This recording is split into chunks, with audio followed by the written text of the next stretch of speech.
democracy is the power of the people. The demos kratos, the kratos power and demos people.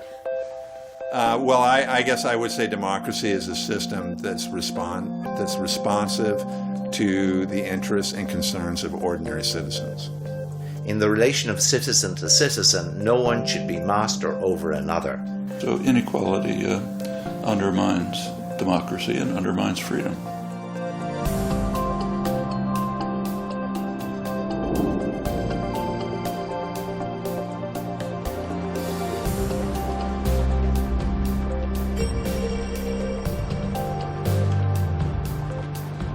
Who gets to decide about how money is spent? Should it be the people themselves who make the money, or should citizens have some role in that process? If democracy really worked well, would redistribute much more income. We would have much more equality than we have. I still remain hopeful, because I think ultimately that the yearning that people have for more equal and democratic societies is very strong and very deeply rooted.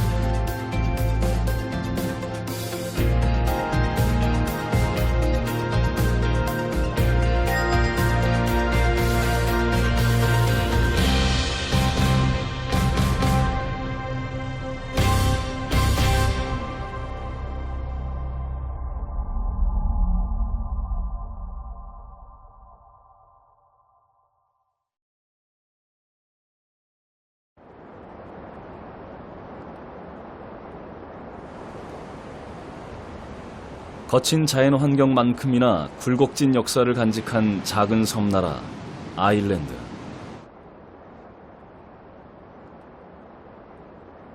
이 나라의 서쪽 해안에 자리 잡고 있는 아킬 섬에는 독특한 이름을 가진 마을 하나가 있습니다. 일명 황폐화된 마을. 이 이름이 암시하듯이 마을에 남아있는 것은 무너진 돌담 몇 채, 그리고 여름이면 소나 양을 먹이러 오는 외지인들이 전부입니다. 한때는 농사짓는 사람들로 북적이던 곳.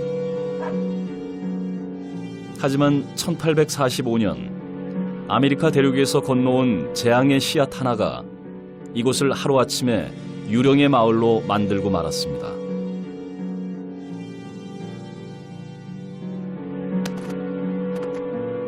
바로 감자 마름병이었습니다. 멀쩡한 감자를 하루아침에 검게 썩어 들어가게 만드는 무서운 전염병. 이 병에 걸린 감자를 먹게 되면 복통과 설사에 시달리고 심하면 목숨을 잃게 됩니다. 감자 마름병은 땅속의 곰팡이를 통해 순식간에 아일랜드 전역으로 퍼져나갔습니다. 무성했던 감자밭은 하루아침에 검게 변했습니다.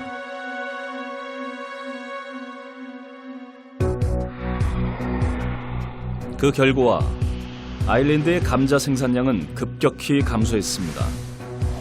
곡식이 사라진 자리에는 사람들의 굶주림과 절망만이 남았을 뿐입니다. 8년 동안 계속된 대기근. 이 기간 동안 무려 125만 명의 아일랜드 시민들이 굶주림과 전염병으로 죽어갔습니다. 그런데 이상한 점이 있었습니다. 감자 마름병은 당시 전 유럽을 휩쓸고 있었습니다. 하지만 다른 어떤 곳에서도 아일랜드 같은 대기근은 발생하지 않았습니다. 당시 아일랜드를 통치하고 있던 영국의 재무장관은 그 이유를 이렇게 설명했습니다. There is scarcely a woman of the peasant class in the west of Ireland whose culinary art exceeds the boiling of a potato. Bread is scarcely ever seen, and the oven is unknown. 감자밖에 먹을 줄 모르는 아일랜드 사람들의 척박한 식습관. 이것이 아일랜드에서만 대기근이 일어난 원인이라고 비난한 겁니다.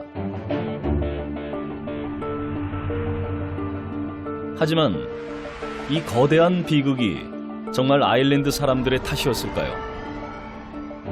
죽음의 땅으로 변해버린 아일랜드.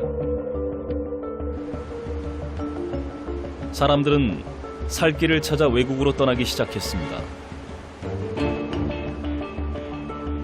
대기근 동안 아일랜드를 떠난 사람들의 숫자는 100만여 명. 그런데 아일랜드를 떠나는 배 안에는 굶주림을 피해 고향을 등지는 이민자들만 타고 있었던 것은 아닙니다. 배 안에는 밀, 귀리, 소, 돼지, 버터들이 가득 차 있었습니다. 25만 명이 굶주림으로 죽어갔던 1847년 한 해에만 4,000척의 배가 외국으로 식량을 운반해 갔습니다. 이 식량들의 행선지는 영국. 시장 논리에 따라 더 비싼 값을 받을 수 있는 곳으로 식량을 가져갔던 것입니다. 이런 상황을 바꾸기 위해서는 정부의 역할이 무엇보다 중요했습니다. 가난한 시민들이 식량을 구매할 수 있도록 필요한 조치를 취했어야 했던 겁니다. 하지만 영국 정부는 식민지의 비극에 관심을 기울이지 않았습니다.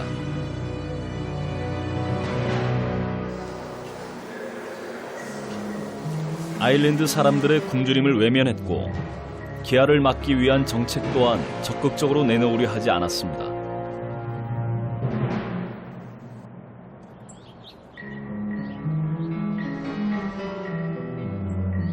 당시 아일랜드 땅의 대부분을 차지하고 있던 사람들은 영국 본토에 살던 지주들. 그들은 자신들의 땅에서 수확한 곡물과 값비싼 가축들을 모두 영국으로 보냈습니다. 아일랜드 농민들에게 허락된 것은 작은 텃밭, 그리고 거기서 나온 감자뿐이었습니다. 자신들이 재배한 작물을 나눠 가질 권리가 그들에겐 없었던 겁니다. 불과 8년이라는 기간 동안 전 인구의 8분의 1이 굶주림으로 죽어간 아일랜드 대기근.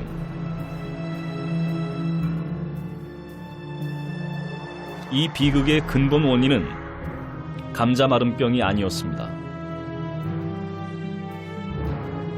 식량을 나눌 권한을 누가 가지고 있는가, 즉 자원 배분의 문제였으며 정치 권력의 문제였습니다. 여러분은 정치가 무엇이라고 생각하십니까? 정치학에서는 정치를 자원의 권위적 배분이라고 설명합니다. 이 말은 정치 권력을 누가 갖고 있느냐에 따라 자원 배분도 달라진다는 얘기입니다. 아일랜드 기근은 시민들이 자원 배분의 결정권을 상실했을 때 얼마나 참혹한 일이 발생하는지 분명하게 보여주었습니다.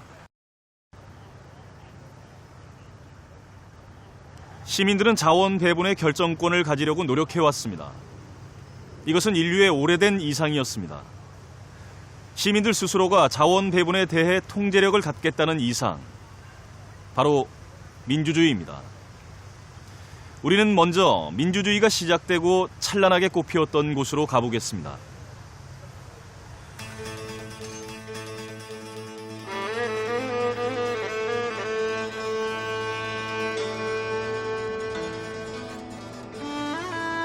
민주주의의 고향 그리스 아테네. 민주주의를 뜻하는 데모크라시란 말도 바로 이곳 아테네에서 만들어졌습니다. 그런데 아테네 민주주의는 우연한 계기로 시작되었습니다.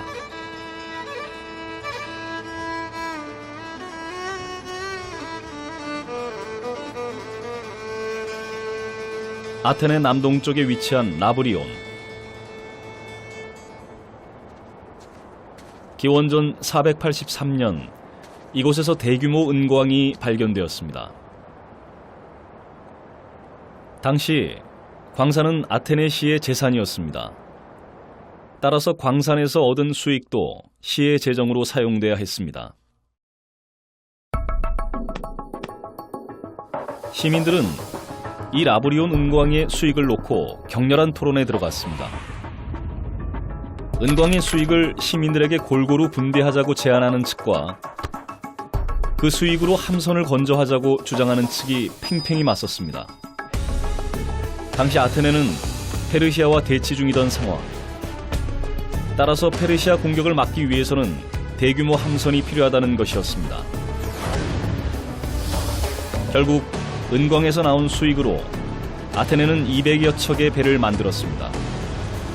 시민들이 함선을 만들자는 주장에 힘을 실어주었기 때문입니다.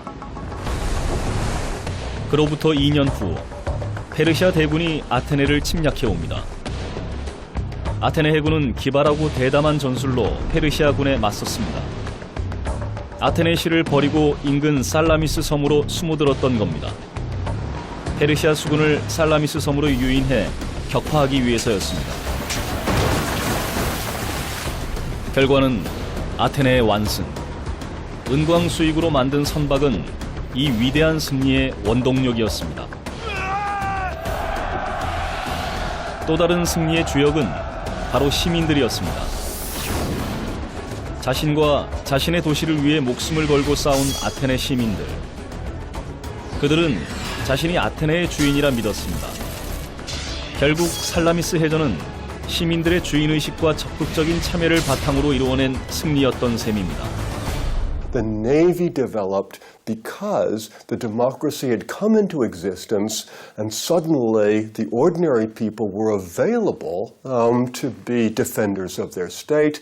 The Athenians realized that this was a big opportunity for them. They could create a new, really big, very effective navy because suddenly there were all of these new citizens ready and willing and really desiring to do something to help their country. 당시 아테네 시민들에게 참전은 의무였습니다. 하지만 계급에 따라 그들이 전쟁에서 맡는 역할은 달랐습니다. 귀족들은 비싼 말을 구입해야 하는 기병으로, 중간 계층 시민들은 갑옷이 필요한 무장 보병으로, 그리고 가난한 하층 시민들은 해군 함선에서 노를 젓는 병사로 참여했습니다. 그런데 바다와 인접한 아테네의 특성상 군사력에서 가장 중요한 역할을 담당한 것은 해군이었습니다. 해군 함선에서 노젓는 일을 담당했던 하층 노동 계급, 일명 테테스 계층의 역할도 해군의 중요성만큼이나 커졌습니다. So this allowed the Athenians then to use the funds that were coming in from their allies to pay their own citizens to be full participants in this naval defense force. And this then allowed the citizens who were not very wealthy to have some income. They would have a regular job rowing in the Navy, and this meant that they could participate more fully in the democracy. They could become really more fully participatory citizens because they had regular income.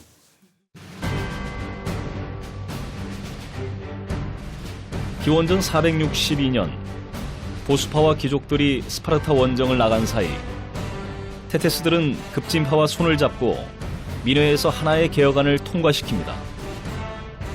이 개혁안의 내용은 귀족회의의 권한을 평의회와 시민법정으로 넘긴다는 것. 민주주의가 급진전되기 시작한 것입니다. 이때부터 민주주의의 어원, 데모스크라티아라는 말을 사용했습니다.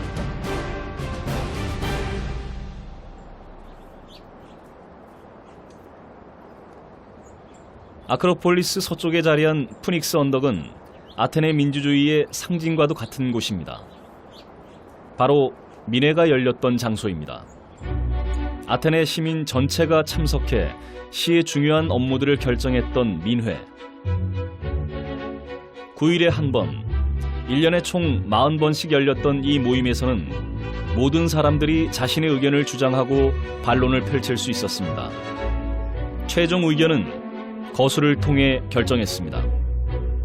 And in a given assembly, perhaps 5,000 or even 8,000 citizens would come together in a really big, theater-like area and listen to speeches and vote on policy. So that was the single central most important part of the government. 아테네 민주주의를 대표하는 형태가 민회라면 평의회와 집정관 그리고 시민법정은 아테네식 민주정을 떠받치던 나머지 세 개의 기둥이었습니다.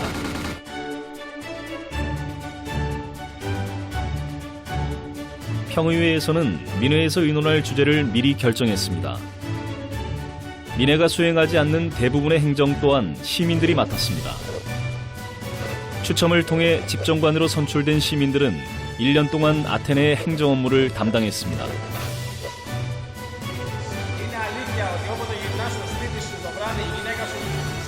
아테네 민주정의 또 다른 특징은 시민법정에서 찾아볼 수 있습니다. 시민이 직접 기소하고 피고인이 직접 변호하는 시민법정. 판결을 내리는 배심원들 또한 재판 당일 모인 시민들 중에서 추첨으로 선발됐습니다. 모든 결정이 시민들에 의해 이루어지는 사회. 이것이 바로 아테네식 민주주의였습니다.